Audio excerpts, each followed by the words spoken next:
Hello, well, welcome to my recipe for sustainable floral design, and I'm going to share with you today 6 ingredients for creating sustainable floristry. And I'm joining you today from a very empty greenhouse in the garden, which used to be full of beautiful plants. I was always down here growing things, and it wasn't sustainable, I'm afraid. I wasn't able to keep it going. And so I think that's really what prompted me to record this, is because our sustainable floristry has got to be sustainable for us. It's not following a template and a set of rules, but it's got to be doing something that we can sustain ourselves, rather than just trying to do the right thing. And yes, and so for me, I found it was a bit of a burden, and I wasn't really able to keep up with it. So, yeah. Anyway, so here are my 6 ingredients for a recipe for sustainable floristry, and so. Really following on from that, the first ingredient is you. You are the most important ingredient in the design. It really requires you to be here and you to show up and to input your creativity into the process, and your love and your joy of flowers and your appreciation and your ideas. Those are all really important, that they come into the design. It's not about just following a formula from some top florists about what they say it is. It's about you. It's about your creativity and what you're making. And I think that's really important, not to get carried away with the set of rules about how a design should be, really, and trying to live up to that. So yeah, it's really important that you're here and you're showing up and that you're part of it and bringing your creativity to that. I think that's really important. So the second ingredient is plant material, and I think a lot of florists frame it as being about mechanics. It's all about chicken wire and not using floral foam and all that stuff. Well, no, it's not. Floristry is about plant material. It's not about mechanics. It's about plant material. And I think it's really important to put. So after we've got you and your creativity, to look at the plant material as the second most important ingredient, really. And so where do you buy your plant material from? Where do you do? Where do you get all this sustainable plant material? And is it sustainable? And is it in season? Is it local? That sort of thing. And I suppose when I look at a lot of florists using the hashtag no floral foam or whatever, their plant material isn't sustainable at all. And there was one florist I saw, and she flew her team of florists from London to an island in the Mediterranean and did this fabulous. She had toffee coloured roses. Oh, it was fabulous. Well, forgive me, but do toffee coloured roses grow in Ibiza? I don't think so. So really, it's not really very sustainable, is it? People flying all around the world in toffee coloured roses. I'm nothing against toffee coloured roses, and I hope I'll use them one day. But I hope you just take my point that it's not really sustainable, is it? But it gets the hashtag no floral foam, and no floral foam. And so there's a lot more to it, about the choice of the plant material. I think that's something we really need to look at and to try to use more local and seasonal. But is it possible to do that and create fabulous designs? Well, I think so. We'll try and look at that, but also looking at growing your own plant material. And again, I'm not setting a standard and saying, oh, you've got to have this flower farm, and like a lot of people do, on Insta. Oh, I've got all these fabulous flowers. It's not that, but that to just grow a few little bits makes a difference. Even if you've just got a little window box, when you're on your windowsill and you're growing a bit of mint or some herbs, and you put those in your designs, I think it's really important to just grow a little bit. And so that's something I want to look at is growing the plant material. And it's fun, and it's part of the creative process, because if there's love there and you've nurtured the plants and you want to make them look beautiful and care for them, that is part of the creative process, I think. And also to look at foraging for the things that are around us. And I don't know if you can see here my neighbour's hedge. I'm always nipping out there and snipping bits off her hedge. And I think we could do a lot more to I don't mean going out around in the countryside, sort of stripping nature of all its what wildlife and stuff, but to use the things that are growing around us, and things particularly people would call, say, our weeds, but things like things that are grown in the hedgerows, and plant material that's around us, to use that. I think that's part of sustainable floristry. It should be, and part of our inspiration as well. And the other thing that I do is, when I'm stuck for plant material, I get out my paintbrushes and I'm making things to put in design. So I think that's that crafting thing, that is part of it as well. And so those are four sources of plant material that can be done sustainably. So buying and growing, foraging and crafting. So ingredient number 3 are containers. And where do we source our containers from? And is that a sustainable, how are you going to get them? And so obviously there's buying containers, and the thing is, in lockdown you can't go around for sort of flea markets and sales and stuff looking for containers. So where are we going to get all our beautiful vintage containers from? And again, to do it sustainably, I mean, it's all right for somebody to say, I paid £500 for this, whatever, but it's to on a budget. Where are we going to get all this beautiful containers on a budget? So that's something I think is another aspect of sustainability.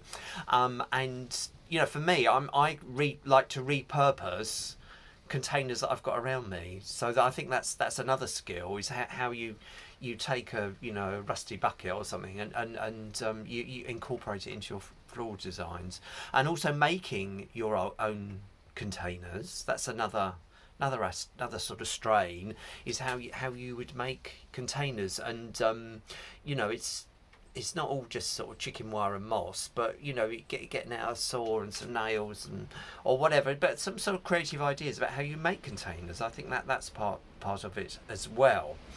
And so now my ingredient number 4 is mechanics. So I do accept mechanics are very important, and it is important. So that's the chicken wire and the moss, and not using your single-use plastics and floral foam. I think that is really important, and that is a big part of it. But I don't think it's the only part of it. And I think I was just thinking today about like, say, round here, say a lady who's doing the flowers down at the local church, and she's gone round her garden and she's picked whatever's seasonal in her garden, and maybe she's gone over to her neighbour's house and taken some foliage out the garden, and and she sort of trots off down to the local church and she gets a bit of floral foam and she does her arrangement there. And really, you see, the thing is, to me, that is, even though she's using floral foam, to me that is more sustainable than somebody buying 200 blush roses that have been flown in from Kenya. So I don't think it's that you've got to look at the whole picture, and I think there's more to it than just no floral foam, and we don't need to use floral foam, but I think that it's just part of the picture. And so that's something that I'm looking at now, and I would like to share, is the mechanics, really. And I'm sort of remembering when I was a child, and my dad, it was kind of his job to do mechanics for my mum, and she'd sort of say, I want this, and he'd have to get his saw out and make stuff, and that was a part of the fun of it all, is making all this stuff, not having these beautiful sort of gleaming chicken wire, and I don't know, do a bit of DIY, it's a good thing. So I think and again, that fun element makes it more sustainable, doesn't it?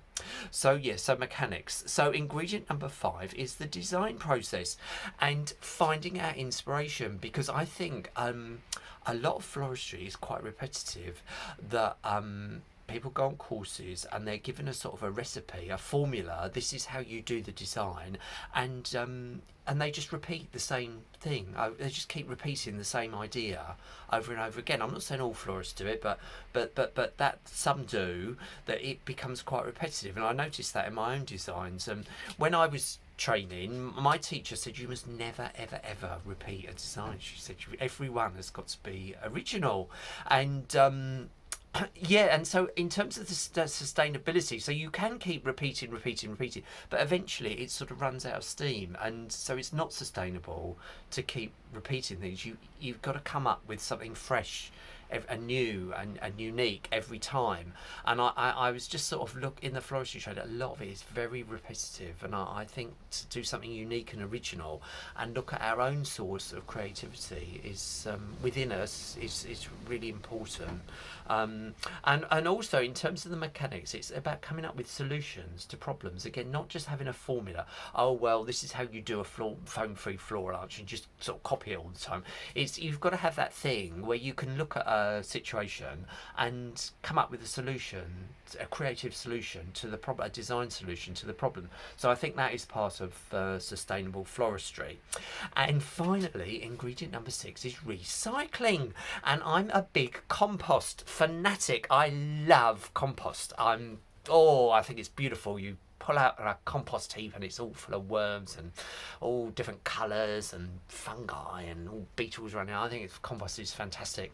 And so composting your plant material, I think, is really important, and or disposing of it correctly or whatever. And so I think that is part of it. It's very often I look at these designs and they're all done without any floral foam, and I wonder what happens to them when they're finished with. I don't really know. So yeah, composting, that's important. Recycling the plant material. And just in connection with that, it's I want to talk about stem length. Actually, that was another thing, that when plant material comes through particularly the plant auction at Aalsmeer, they have to have very long stems, and it's a requirement of the floristry profession to have plant material with long straight stems. Now, as a grower, I know that is really difficult and resource intensive, producing these great long stems.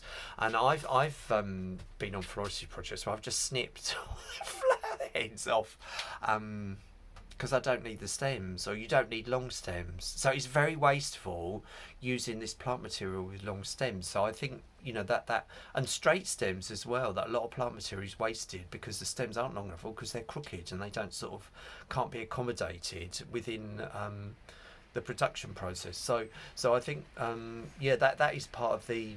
Yeah, so you're chopping up all these stems, and there's all this stuff going in the compost, and that could be reused in the designs. I think that's important.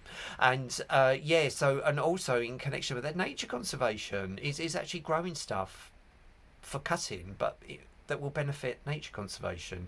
And I think so growing stuff on big flower farms, big industrial sized flower farms, where there's no consideration, or perhaps not much consideration going for wildlife, that's also important, is to support the growing of plants that are wildlife friendly, that are good for pollinators, and particularly things that grow on trees. We need more trees. That's part of the things. We need to grow more trees. So rather than growing things in the soil and ploughing the soil and doing it that way, it's much better to grow, like my neighbour's hedge. That's much more sustainable than digging up the soil and doing things that way. So yeah, nature conservation is I think that's got to be a big part of it, and doing things that are wildlife friendly, and trying to reuse our plastic that multiple times. So anyway, so that was my 6 ingredients for sustainable floral design. So I hope you enjoyed that, and please keep in touch, and I'll be giving out follow along with me, and I'll be putting out lots of ideas and inspiration to help you on your sustainable floristry journey. So thank you for joining me. Thank you.